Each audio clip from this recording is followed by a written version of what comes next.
우리 주님께서 십자가의 고난을 당하심은, 그가 상하고 찔리심은 우리의 죄악과 허물 때문인 줄로 믿습니다. 그 죄악과 허물에서 우리를 구원하여 주시기 위해서 대속의 십자가를 지고 죽으신 주님을 다시 한번 굳건히 믿고 주께서 베푸신 구원 가운데에 살아가는, 그래서 기쁨과 소망을 가지고 살아가는 복된 여러분과 여러분들 가정이 되기를 주님의 이름으로 축복합니다.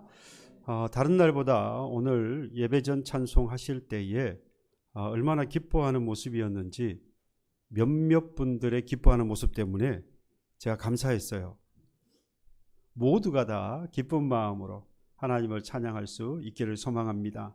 예배당이 뿐만 아니라 여러분들이 있는 그곳에서 높으신 하나님, 전능하신 하나님, 그 하나님을 높여 찬양하고 경배하는 저와 여러분 삶 되기를 주님의 이름으로 다시 한번 축복해 드립니다. 한 주간 평안하셨습니까? 평화로운 한 주간 되셨습니까? 여러분들의 가정과 일터, 그리고 여러분들 하는 모든 일들이 무탈하셨습니까? 아멘 크게 하시는 분도 계시고, 돌아보니까 정말로 내가 평안했는지 무탈했는지 다시 한번 돌아보면서 정말 그랬나? 다시 한번 돌아보면서 갸우뚱 하시는 분도 계실 텐데요. 하루에도 수십만 명이 죽거나 또 사고를 당합니다.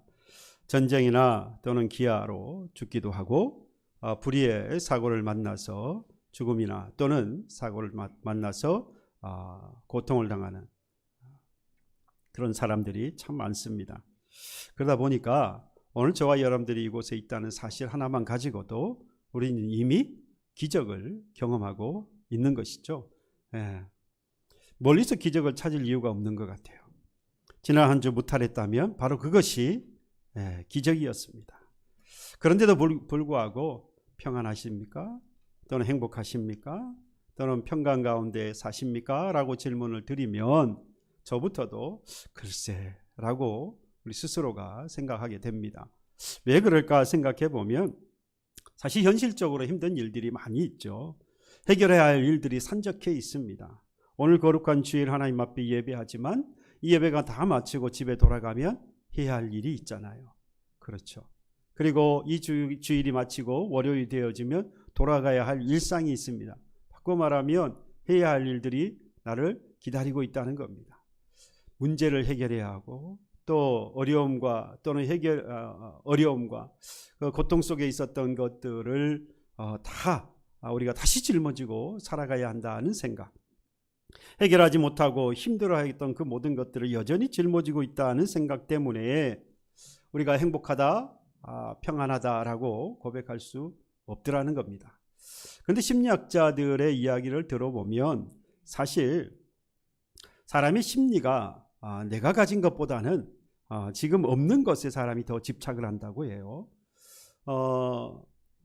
뿐만 아니라 성취감보다는 상실감, 여기에 사람이 더 잘 빠지기 때문에 실제 행복보다도 불행하다고 느끼고, 실제로 생각하기에 평안하기보다는 불안하다라고 생각을 한다는 거예요. 그러니까 사실은 그렇게까지 불안하거나 사실은 그렇게까지 불행한 것이 아닌데 자꾸 그런 쪽에 더 우리가 마음을 쏟고 그런 쪽에 자꾸 마음을 빼앗기기 때문에 실제보다 훨씬 더 불행하다, 실제보다 훨씬 더 불안함을 느끼며 살아간다는 겁니다. 여러분, 지난주에 그러나 분명히 말씀을 드렸죠. 아무리 어려운 상황이라고 할지라도 그 상황 자체가 우리를 죽이지 못한다 그랬습니다. 그래서 우리가 이 환경을 이기지 못하고, 사실은 우리가 그 환경을 이기지 못하고 또 그 환경에 휩쓸려서 흔들리고 포기하기 때문에, 그래서 거기서 오는 상실감, 거기서 오는 패배감, 거기서 오는 실패감 때문에 우리가 오히려 더 어려움과 고통 속에 빠지는 것이지 환경 그 자체가 문제가 되지는 않는다는 겁니다. 모든 사람들이 그 상황 가운데 살고 있는 거예요. 경중의 차이는 조금 있죠.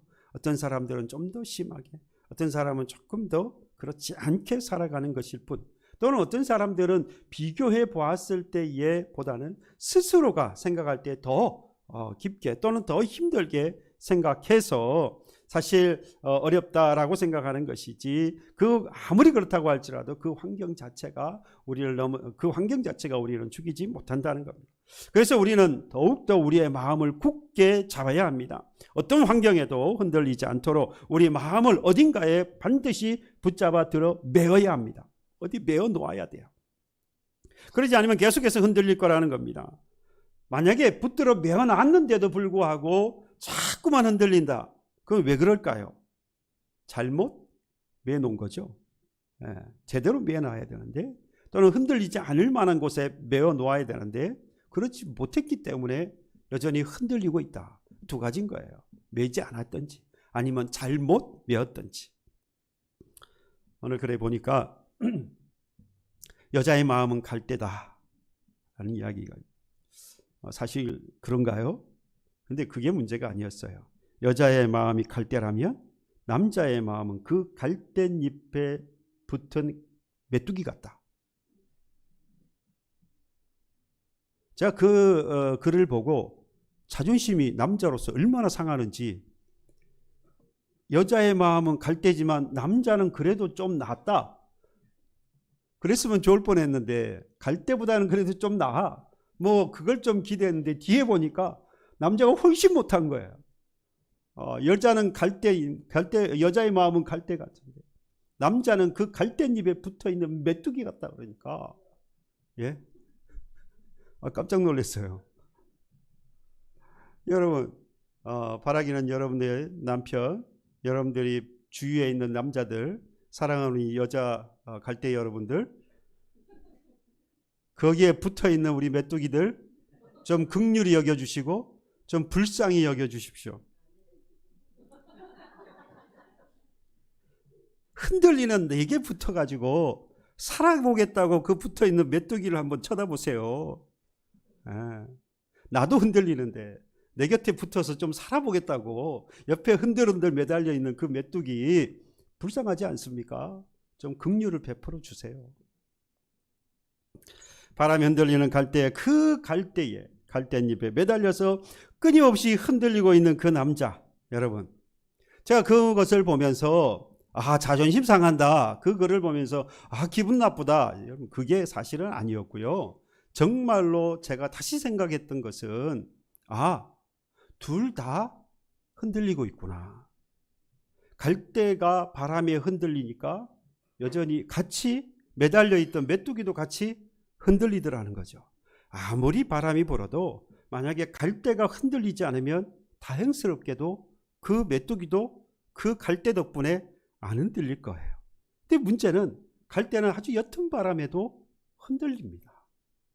그 흔들림에 붙어있던 메뚜기는 더 흔들리는 거죠. 이 메뚜기는 잘못 메었습니다. 매지 말아야 할 곳에 매인 거예요. 아니면 계속해서 뛰어다니고 있겠죠. 그나마 그것도 붙잡지 못하고 계속해서 향방 없이 막 뛰어다닐 거예요. 여러분 주위의 남편을 보세요. 여러분 주위의 남자들을 보세요. 막 뛰어다닙니다. 앞뒤 분간 못하고 막 뛰어다닙니다. 붙잡아야 돼요. 흔들리는 갈대와 같은 나에게라도 좀 붙여놔야 됩니다. 그러나 두 가지 다 근본적인 해결은 아닙니다. 똑같아요. 도킹객인 아닙니까? 갈대가 흔들리지 않으면 그나마 그 갈대에 붙어있는 메뚜기도 흔들리지 않을 텐데 둘 다 흔들리다 보니까 앞서 말씀을 드린 대로 그 마음을 지금 잘못 붙들어 메었다라는 겁니다. 하필 어떻게 붙들어 메어도 갈대입니까? 튼튼한 나무에다 메어 놓으면 좀 흔들리지 않을 것 아니겠어요? 여러분, 세계에서 지구상에서 가장 단단한 나무가 아프리카 흑단이라고 부르는 은핑고라고 하는 나무입니다. 은핑고. 이 은핑고라고 하는 나무는 밀도가 너무 높고 그리고 무거워서 유일하게 물에 가라앉는 그런 나무입니다. 그러니까 얼마나 단단하면 물에 가라앉겠어요. 당연히 물에 나무는 떠야 되죠. 그런데 가라앉아요. 여러분, 기왕이면 그런 나무에 붙어야 되지 않겠습니까? 그런 나무에 딱 붙어야 흔들리지 않죠. 그런데 오죽 여러분 붙잡을 데가 없으면 오직 맬 데가 없으면 갈대였을까라는 생각도 하게 됩니다. 우리는 자꾸만 흔들리는 바로 그 갈대에다가 나의 마음을 붙들어 매려고 합니다. 흔들리는 돈에다가 내 마음을 메워놓고요. 언제 쓰러질지 모르는 내 건강에다가 마음을 메워놓고요. 남편과 아내에게, 제 자식과 직장에 내 마음을 다 붙들어 내어놓습니다. 그러다 보니까 돈이 흔들리면 나도 흔들려요. 가정이 흔들리면 나도 흔들리고, 남편이 흔들리면 나도 흔들립니다. 건강이 흔들리면 내가 또 다시 흔들려 버리고요. 여러분, 결국 우리는요, 어디에 우리의 마음을 메어 놓았느냐에 따라서 우리의 삶이, 우리의 그 삶의 질이 완전히 바뀌어집니다. 그러면 과연 우리는 어디에다가 우리의 마음을 메어 놓아야 되느냐? 오늘 본문에 보면 아주 중요한 단어 한 단어가 나옵니다. 3절에 보시면 주께서 심지가 견고한 자를 평강하고 평강하도록 지키신다라고 했는데요. 여기서 심지라고 하는 마음 심자의 뜻지자죠. 그러니까 그 마음에 품은 뜻, 그게 심지입니다. 심지, 마음에 품은 뜻. 그러니까 심지가 견고한 자니까 마음에 품은 뜻이 뭐하지 않느냐? 변하지 않거나 흔들리지 않는, 한결같고 변함이 없는 사람이라는 말이죠. 표준사번역에 보면 좀 더 아주 가까이 느끼도록 그렇게 번역이 되어 있어요. 늘 한결같은 마음을 가진 사람. 한결같은 마음을 가진 사람. 그러면 심지가 견고한 자에 반대되는 사람은 어떨까요? 딱 알 수가 있죠. 마음에 품은 그 뜻이 시시각각 때때로 뭐하는 사람? 잘 변하는 사람. 성경에는 야고보서 1장 같은 경우는 이런 사람을요, 두 마음을 품은 사람이라고 그랬어요. 마태복음 6장에 보면 예수님께서 이 사람은요, 그 마음에 두 주인을 섬긴 자라고 그랬습니다. 정함이 없어서 항상 흔들리니까 그 주인도 둘이고요, 마음에 품은 그 두 마음을 품고 살아가는 사람. 그러니 정함이 없죠. 어떨 때는 이렇게 가고요, 어떨 때는 저리로 가고요, 계속해서 흔들리는 겁니다. 심지가 견고하지 못한 사람의 모습이에요.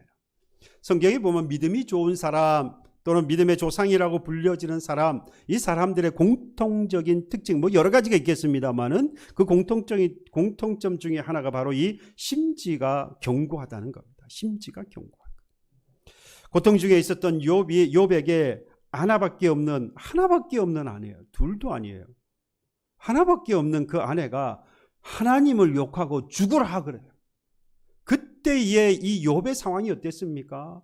자기의 몸 병들었고요, 가지고 있던 재산 한날에 다 날렸고, 심지어 10자식까지 모두 다 죽어버린 상황이에요. 남은 것이라고는 아무것도 없어요. 유일하게 뭐만 남았어요?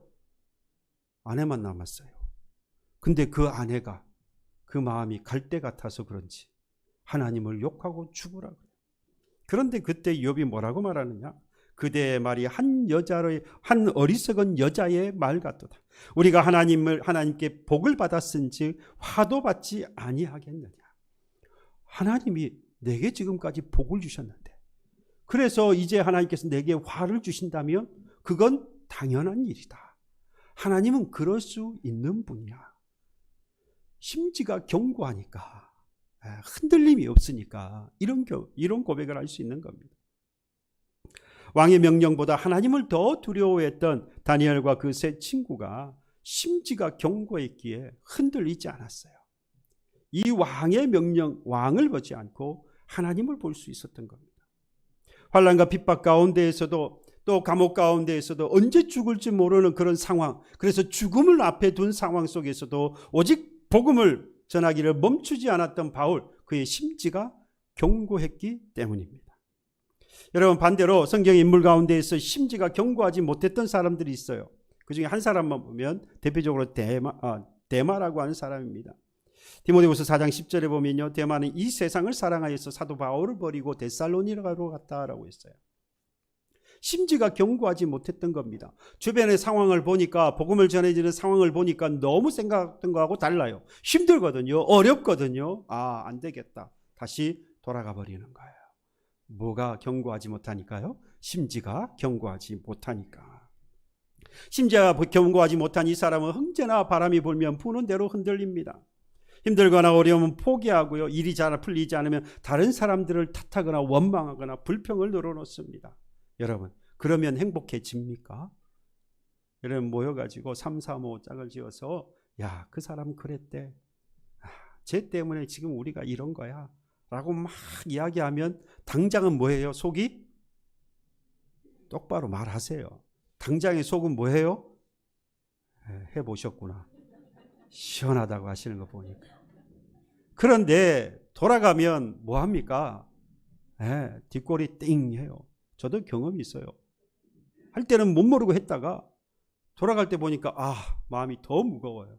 한 짐 더 지고 간 거예요. 가만히 있었으면 이 짐이라도 안 질 텐데 그냥 막 했다가 결국 이 짐까지 같이 더 지니까 더 힘들어진 거예요. 여러분, 바울과 함께 떠났던 그 복음의 길이 너무 힘들어서 다시 세상으로 돌아가 버린 데살로니가 돌아가 버린 그 대만은요, 돌아가서 더 행복한 삶을 사는 게 결코 아닐 거예요.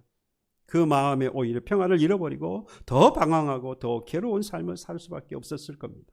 심지가 견고하지 못한 사람은 그 마음에 뭘 잃어버리느냐? 결국 평화를 잃어버리는 겁니다. 그래서 오늘 본문 3절에 주께서 심지가 견고한 자를 평강하고 평강하도록 지키시리니 이는 그가 주를 신뢰함이니이다. 새 번역에 보면요, 여기서 평강을 새 번역에서는 평화라고 번역을 했죠. 평화. 여러분, 출렁이는 바다에서 배가 고정되려면 뭘 내리죠? 닻을 내립니다. 그죠? 닻을 내리면 배가 떠나지 않고 바람이 불어도 어디로 가지 않고 그 자리에 고정이 되어 있습니다.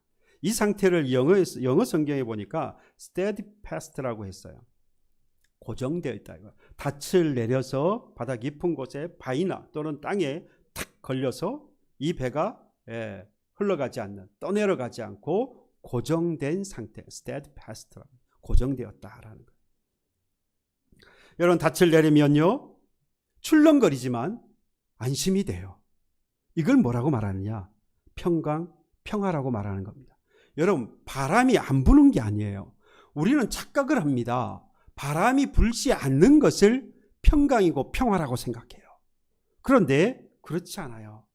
닻을 내렸지만 그 배는 여전히 뭐하죠? 출렁거립니다. 다만 뭐하지 않습니까? 떠내려가지 않아요. 그 자리에 고정되어 있을 뿐이지 떠내려가지 않습니다. 그걸 하나님께서 뭐라고 말씀하셨느냐? 평강이다, 평화다라고 말씀하셨다는 겁니다. 여전히 바람이 부는데도 바람이 멈춰서 평화와 평강이 아니라 여전히 바람은 부는데 여전히 내 몸과 마음은 아프고 여전히 힘들고 괴로운 일은 있는데 해결해야 할 문제는 여전히 산적해 있는데도 불구하고 평화와 평강을 누릴 수 있다 없다? 누릴 수 있다라는 이야기예요. 바람이 불지 않는 인생은요, 죽은 인생입니다. 아무런 걱정 없이 살아가고 싶지요. 아무런 세상에서 살면서 아무런 걱정 없이 살 수 있는 사람은 딱 한 사람, 죽은 사람. 죽은 사람을 제외하고는 근심 걱정 없는 사람이 없습니다. 여러분 보시기에 저는 근심 걱정 없이 살잖아요. 대단한 믿음 있는 사람 아닙니까? 그런데 숨겨놓은 근심 걱정이 있어요. 여러분들에게 말을 못해서, 목사니까 부끄러워서 말을 못하지, 숨겨놓은 그런 어리석은 짐들이 한가득 있습니다. 오늘도 이 교우가 안 나오면 어떻게 하나? 오늘도 말씀을 전하는데 이 교우가 이 말씀을 듣고 실망하면 어떻게 하나? 왜 설교를 쳤다고 하나? 혹시라도 돌아가면서 또 실망하고 가면 어떻게 하나? 어리석은 이 짐을 한 부따리 지고 있는 겁니다. 여러분, 그런데 그 걱정거리가 여러분들에게도 있어요. 산 사람은 오늘도 걱정거리가 있고 힘들고 어려운 일들이 있습니다. 해결해야 할 일들이 여전히 산적해 있는 거예요. 여러분, 그건 살아있다는 증거입니다. 그래서 하나님은 오늘 우리에게 걱정거리가 또는 힘들고 어려운 일이, 아프고 고통스러운 것들을 없애주겠다라고 말씀하지 않고요. 어떻게 해주시겠다고요? 평강하고 평강하도록 지켜주시겠대요. 표준 새번역에서는 평강하고 평강하도록 지켜주시겠다라는 말씀을 평화에 평화를 더하여 주시겠다. 거듭해서 여러분 반복하고 있잖아요. 그냥 평강하도록 지켜주시겠다 또는 평화를 주시겠다라고 말해도 되는데 평강하도록 지켜주시겠다. 평화에 평화를 더하여 주시겠다. 거듭해서 말하잖아요. 거듭해서 말할 때는 강조하는 것이고요. 또한 이 말을 하는 사람이 뭐 할 때입니까? 확실할 때예요. 확신하고 있고 확실할 때입니다. 예. 그럴 때에 이 거듭해서 말하는 거예요. 그러니까 하나님은요, 지금 평화의 평화를 더하여 주시고 지켜주실 것을 아주 강력하게 강조하고 있고 우리에게 강력하게 약속하고 있는, 변하지 않을 거라는 거죠. 이 믿음이 있기를 저와 여러분들에게 축복합니다. 여러분, 그런데도 우리는요, 이 힘들고 어려운 상황을 만나면 마치 이 타조와 같은 생각을 하고 타조와 같은 행동을 합니다.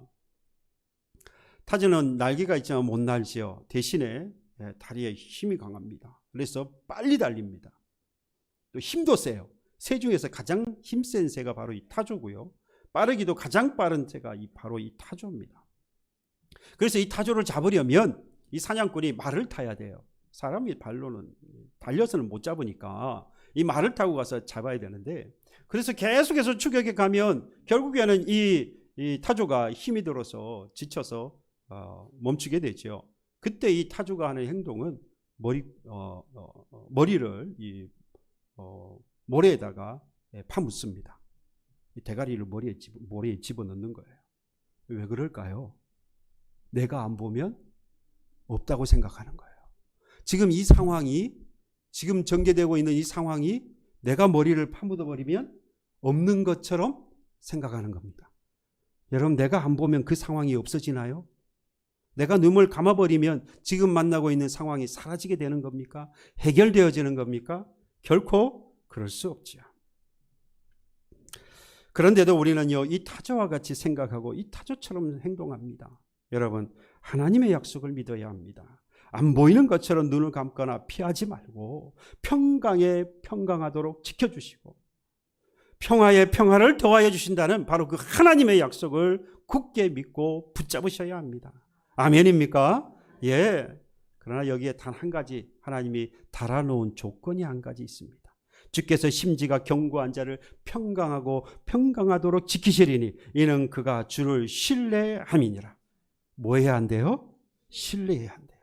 주를 뭐하는 자? 신뢰하는 자. 평강의 평강을, 평화의 평화를 더하여 주시겠다라고 말합니다. 여러분, 우리 주위에 있는 분들에게 축복합시다. 하나님은 당신에게 평강과 평화를 주시기를 원하십니다. 그러므로 하나님을 신뢰합시다. 아멘. 예, 지금 이 이사야서 26장의 상황이요, 지금 유대인들의 이 상황이 지금 그런 상황입니다. 모든 것을 잃어버린 상황이에요. 평화와 평강이라고는 찾아볼 수 없는 그런 상황을 만났습니다. 그때에 이 이사야 선지자가 이 유다 백성들을 통하여서 하는 말이, 그들에게 하는 말이 잃어버렸던 평강과 평화가 있음을 주실 것임을, 하나님이 주실 것임을 찬양하라라고 하는 기사입니다. 잃어버렸던 땅을 회복하게 되고 잃어버렸던 가정의 회복이 되어지고 잃어버렸던 행복을 회복하게 하시는 하나님을 찬양하라고 말합니다. 예. 바라기는, 저도 여러분들에게 바라기는 오늘 이사야 선지자처럼 여러분들의 잃어버린 땅과 기업이 회복되기를 축복합니다. 여러분들이 잃어버렸던 기업과 여러분들의 가정의 행복이, 평강과 평화가 회복되어지기를 주님의 이름으로 축복합니다. 잃어버렸던 여러분들의 삶의 평강과 평화가 완벽하게 회복되기를 다시 한번 주님의 이름으로 축복합니다. 그러면 여러분, 주를 신뢰하는 자에게 바로 이 행복과 평강과 평화, 여러분 회복되는 이 은혜를 주신다라고 말씀했는데, 그러면 주님의 뭐를 신뢰해야겠느냐? 중요하잖아요. 그냥 주님을 신뢰하면 된대요. 아, 그래, 너무 막연하잖아요. 예, 주님의 그 뭐를 신뢰해야 하느냐? 제 말이 아니에요. 1절에 이렇게 말합니다. 그날에 유다 땅에서 이 노래를 부르라. 뭘 부르라고 하냐면, 우리에게 견고한 성읍이 있으며, 있습니까? 없습니까? 바벨론 포로로 가게 되어지면 이 나라에 있는 모든 것들은 다 멸망할 거예요. 예루살렘도 무너지고 예루살렘 성도 무너지고 성전도 무너질 거예요. 그런데 뭐라고 말합니까? 우리에게 견고한 성읍이 있으며, 여호와께서 구원을 성벽과 외벽으로 삼으시리라. 하나님께서 뭐가 되어 주시겠다고 지금 약속하고 있는 겁니까? 우리를 뭐 하시겠다고 약속하고 있는 거죠? 예, 아멘입니다. 예, 구원하시겠다라고 약속합니다. 여러분, 어떤 주님을 신뢰해야 합니까? 구원하시는 주님을 신뢰해야 하는 겁니다. 지금 이사야가 활동했던 시기는요, 이 유다가 우시아 왕 때, 이 우시아 왕의 죽음을 기점으로 해서 국력이 아주 급격하게 쇠퇴해 갑니다. 종교적으로 사회적으로도 아주 타락해지고, 그래서 주변의 강대국은 반하여서 아주 힘을 강하게 급부상해서 아주 힘을 발휘해요. 그래서 유다를 끊임없이 공격하고, 그 반면에 그러니까 엄청난 위기를 지금 유다가 당하고 있는 거죠. 힘은 점점 빠지죠. 또 종교적으로나 또 사회적으로 급격하게 타락해서 하나님의 버림을 받는 그런 시기가 되어진 겁니다. 상대적으로 이 국가들은, 주변의 국가들은 강성해지고 있고 말이죠. 그런 위기의 상황 아니겠습니까? 절체절명의 상황입니다. 언제 무너질지 모르는 거예요. 이 절망과 위기의 순간에 하나님께서 하나님의 백성들을 기억하신 겁니다. 그리고 소망의 메시지로 주신 거예요. 여러분, 지금 절체절명의 상황입니다. 죽을 상황이에요. 이제 곧 죽어도 이상하지 않는 상황이에요. 그때에 내게 주시는 소망의 메시지는 뭘까요? 뭐가 여러분들에게 가장 큰 소망의 메시지가 되겠습니까? 여러분들에게 그때에 여러분에게 필요한 소망의 메시지는 뭡니까? 당연히 살려주시는 거 아니겠어요? 구원이라는 겁니다. 여러분, 지금 죽을 것 같은 상황인데 돈이 뭔 소용이 있습니까? 자식이 무슨 소용이 있고 친구와 직장에 무슨 도움이 되겠습니까? 지금 내가 죽을 위험이고 지금 내가 금방이라도 죽어도 이상하지 않는 상황인데, 여러분, 우리에게 구원이 필요한 것입니다. 우리에게 견고한 성읍이 있어 여호와 하나님이 우리의 구원의 성벽이시고 외벽이시라. 우리에게 구원의 하나님이 계시고 그 하나님이 우리를 구원하시리라. 우리는 구원하시는 주님을 신뢰해야 합니다. 하나님은 쓰러져가는 나의 가정에 견고한 구원의 성읍이 되어주시고요, 하나님은 힘들고 어려운 일, 그리고 아프고 고통스러운 그런 것들 모든 것 가운데에서 건져주시고 지켜주시는 바로 구원의 성벽이 되시고 구원의 외벽이 되는 줄로 믿습니다. 바로 그것을 그날이라고 표현했어요. 그날. 무슨 날이라고요? 그날이래요. 그날. 이 그날이 언제냐? 그러니까 하나님의 날이고요, 만물이 회복되어지는 날이고요, 구원하시는 날입니다. 역사적으로 보면, 유대 나라의 역사적으로 본다면 유대인들이 포로로 잡혀갔다가 뭐한 날이겠어요? 견고한 성읍으로 다시 예루살렘으로 다시 돌아오는 바로 그 날이 될 겁니다. 예루살렘으로 돌아와서 살게 되는 바로 그 날이 될 거예요. 여러분, 우리는 바벨론 포로와 같이 죄의 포로가 되어서 살아갔던 사람들입니다. 온갖 고통과 온갖 죄 가운데 살아갔던, 그래서 포로로 살아갔던 우리들, 그런데 하나님께서 그런 우리에게 약속하셨어요. 죄와 온갖 고통 속에 살아가는 우리에게 해방이 되어지는 구원의 날, 바로 그 날이 있을 것을 우리에게 약속하신 것입니다. 마지막에 가서는 바로 그 날이 우리 주님께서 다시 오시는 그 날이겠죠. 내가 주님을 만나러 가는 그 날이 되어질 것입니다. 여러분, 분명한 사실, 주를 신뢰하는 자는 주님의 구원을 신뢰하는 자입니다. 바로 그가 죄와 온갖 걱정거리, 그리고 힘들고 어려운 일들, 여러분들이 지금 아파하고 슬퍼하고 괴로워하는 바로 고통 가운데 있는 바로 그것, 시험과 환난까지라도 이 모든 것에서 구원하실 수 있는 분은 하나님이신 것을 믿는 자, 신뢰하는 자, 바로 무엇을 회복하게 됩니까? 뭘 누리게 됩니까? 평강, 평강과 평화가 회복되어지고 이를 누리며 살게 될 줄로 믿습니다. 주님만이 나의 유일한 구원자인 것을 믿는 자, 신뢰하는 자, 잃어버린 기업이, 가정의 행복이, 평화와 평강이 회복되는 줄 믿으시기를 바랍니다. 주님이 나를 구원하신 분이심을 신뢰함으로 여러분들의 삶에 잃어버렸던 평강과 행복이 회복되기를 다시 한번 주님의 이름으로 축복합니다. 그렇다면 바로 이 하나님의 날에 주의 구원을 신뢰하는 자들은 과연 누구냐? 유대인들은 자기들이라고 생각해요. 그렇죠?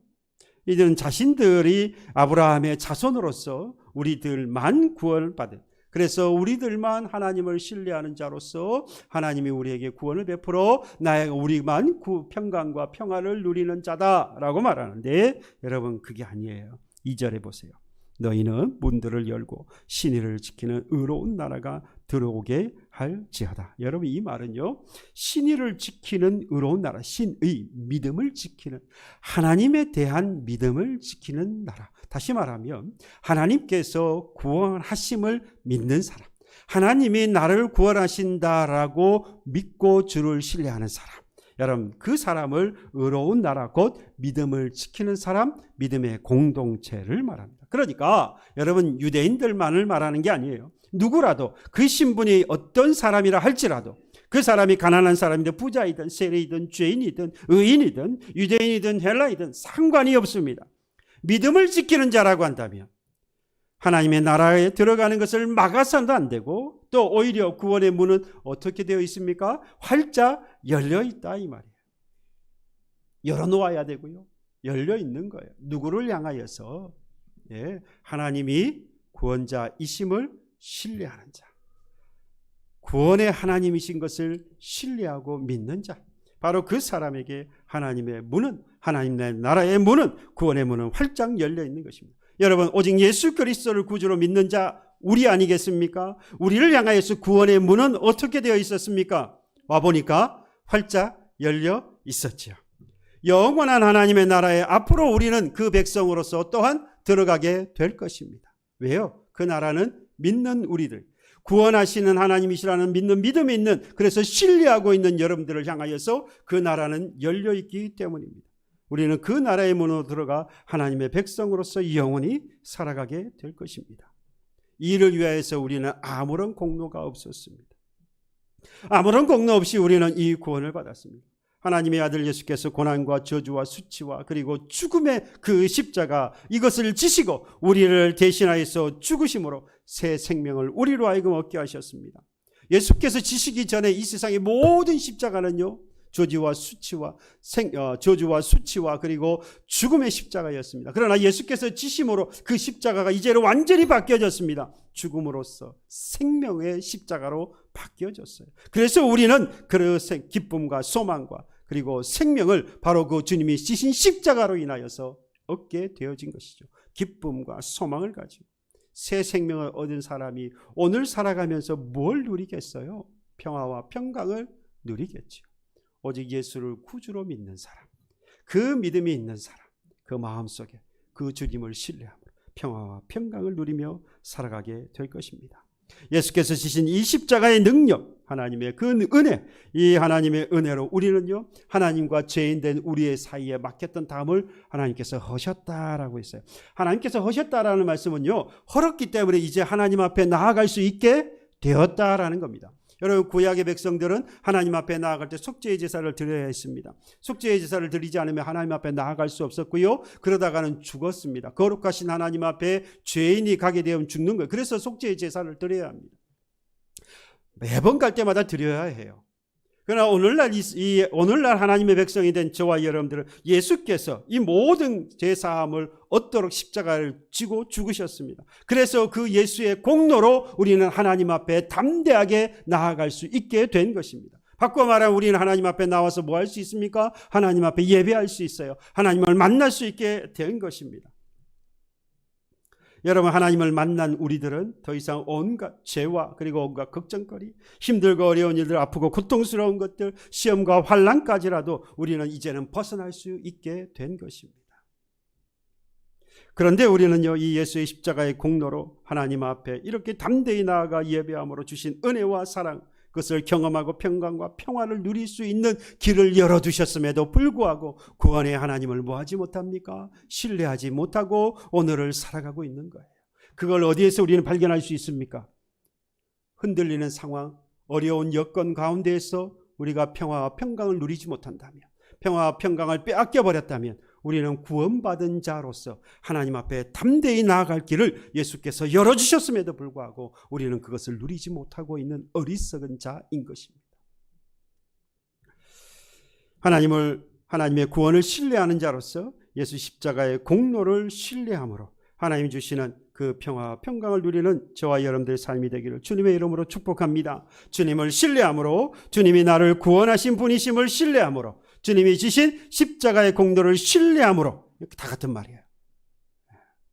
그러므로 여러분들의 삶에 잃어버렸던 평강과 그리고 평화가 회복되기를, 행복이 회복되기를 바랍니다. 그리고 우리가 주를 신뢰하는 것 한 가지 더 있어요. 그가 영원한 무엇이기 때문에 4절에 보니까 반석이기 때문에. 매어도 어디다 매어야 된다는 거예요? 흔들리지 않는 곳에 매어야 되지 않겠어요? 우리의 마음은 흔들리지만 우리의 그 흔들리는 마음을 흔들리지 않는 곳에 매어둬야, 반석에 매어두라 이 말이에요. 그 반석이요, 언젠가는 깨어져서 사라지는 반석이 아니라 영원한 반석이래요. 누가요? 예, 하나님이. 그러니 그 하나님을 뭐하라고 말합니까? 신뢰하라 말합니다. 주님만이 흔들림이 없는 영원한 반석이기 때문에 주님을 신뢰해야 합니다. 우리가 믿고 의지하기 쉬운 이 세상의 모든 것들 영원하지 않습니다. 반드시 사라집니다. 그러나 우리 주님만은 영원하시죠. 쉽게 사라지는 신기루나 아침 안개와 같은 것들, 여러분 이러한 세상의 것들을 의지하며 여러분 아직도 살아가고 있지는 않습니까? 아니면 흔들림 없는 영원한 반석이 되신 그 주님을 믿고 의지하며 오늘을 살아가고 계십니까? 혹이라도 아직까지 갈등하고 계시지는 않습니까? 그 갈등이 결국 나를 흔들고 있을 뿐 아니라 중요한 것은요, 그 흔들림 때문에 내 가정도 흔들리고요, 내 믿음의 공동체도 흔들린다는 사실입니다. 영원한 반석이신 주님을 신뢰하고 의지하시기를, 오늘 이 시간 의지하기로 결단하시기를 바랍니다. 그러면 분명히 하나님은 약속하십니다. 나를 죄와 그리고 사망에서 구원하여 주실 것이고, 온갖 걱정거리와 힘들고 어려운 일들, 아프고 고통스러운 것들, 시험과 환난에서까지도 평강하고 평강하도록 지켜주시고 평화에 평화를 더하여 주실 것을 우리에게 약속하셨습니다. 그 주님을, 구원하신 바로 그 주님을 오늘도 온전히 신뢰하여서 앞으로 주님 앞에 서는 그날까지 평강과 평화를 잃지 아니하고 오히려 회복하며 살아가고 누리는 저와 여러분들의 삶이 되기를 주님의 이름으로 축복합니다. 찬양합니다. 전능하신 주님을 찬양합시다. 능치 못한